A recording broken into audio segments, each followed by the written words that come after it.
من یه مردی تو ذهنمه که قاطع باشه، از چیزی که میخواد مطمئن باشه، حمایتگر باشه، مثل یه مرد واقعی باشه دیگه. خانم صالحی، من دوست ندارم خیلی چیزا رو به یکی یاد بدم. من به اندازه کافی تو زندگیم سختی کشیدم، یعنی نه معلم کسی ام نه مادر کسی ام که بخوام یه مرد رو بگیرم تربیتش کنم بیارم تو زندگی.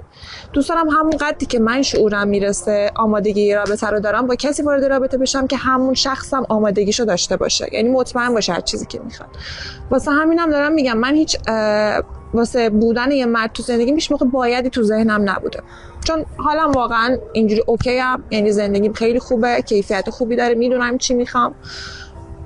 اگه کسی باشه که واقعا تو ذهنمه، واقعا ببینم، شاید واقعا امتحانش کنم. ولی خب تا خود الانش که الان 4 سال که وارد رابطه نشدم بعد از آخرین رابطه‌ام،